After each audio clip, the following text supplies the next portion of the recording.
Hey there, this is Chandler Stevens, and I wanted to address a postural question that I actually get quite a bit. See, we have these weird relationships with posture and alignment. Even me just saying the words probably make you stand up straighter, get this sort of rigidity in the spine. But we need to find a way to really organize our entire body. Dealing with gravity is not a single part of the body problem, it's a whole body problem. And if we can get our whole body a little more organized as a sort of dynamic, living, complex system, then we find a lot more ease in our posture. We take a lot of the effort out of the equation, and we can really be more present in our own selves. So I'm going to show you one of my favorite we'll call it a mental trick to get our posture in line. And we're going to need a few landmarks, sort of bony landmarks in our own bodies. This will be a bit of experiential posture. So to start out, you need to make sure you know where your sit bones are, the ischial tuberosities. And those are, if you feel under kind of the meat of the butt, it's those two bony knobs, one under each half of the pelvis. You can probably feel them if you're sitting on a stool or a firm chair. Those are going to be two of the points we need. Another 2-point area that we need to know where our pubic bone is. Again, it's that sort of bony ridge at the front of the pelvis. And you also need to know where your tailbone is. So once we have those 4 points, again, each sit bone, the pubic bone, and the tailbone, we also need to take a look at another 4 points in the skull. And so the 4 points here, we have our two jaw joints. If you open and close the jaw a few times, you can start to feel where the jaw actually connects.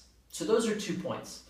Another point is the base of your skull, where your skull basically meets the top of your cervical spine. That'll be another point. And then with your tongue, you can find the 4th point. It'll be that area right where your soft palate meets your hard palate, sort of the roof of your mouth. And so you can feel around and get a sense of where that hard palate is. And so we have 4 landmarks up top, 4 landmarks underneath.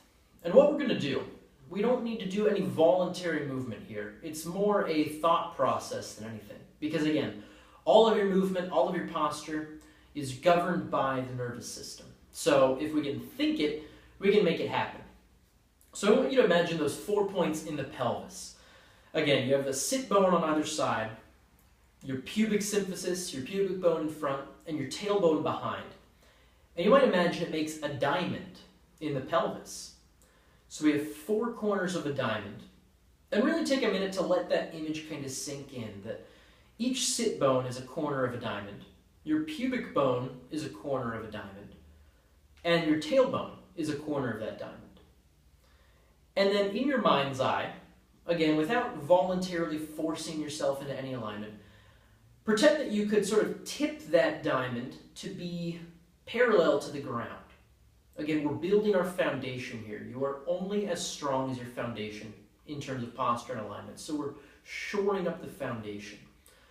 So once you've played around in your mind's eye and sort of gotten a feel for where that pelvic diamond is aligned, we're going to shift our focus up to that diamond in the skull. And here, we have 2 corners of the diamond in our jaw joints. A corner of the diamond at that occipital region, right where your skull sits on the cervical spine.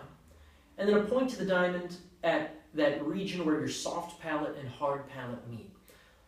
And this might be an unfamiliar sort of sensation, but you might keep a hand on here to, again, get a feel for that imaginary diamond. And you might play around with that too and see if you could position that diamond, again, mostly in your mind's eye. See if you could line up the diamond of the skull over the diamond of the pelvis. And so you could start to get a sense that when we have this skull diamond positioned over the pelvic diamond, rather than stand up rigidly or sit tall, we might just let the pelvic diamond sink and grow heavy, and the skull diamond start to float up above it. And you can see that I'm not necessarily sitting rigidly. I'm not forcing any of this alignment to happen.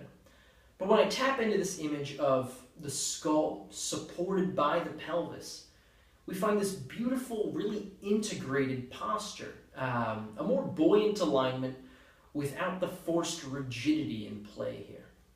So I encourage you to explore this yourself. Me talking about it won't do you a whole lot of good, but if you can go through and really try to experience this in a bodily sense, it will really change the way you think about your alignment here.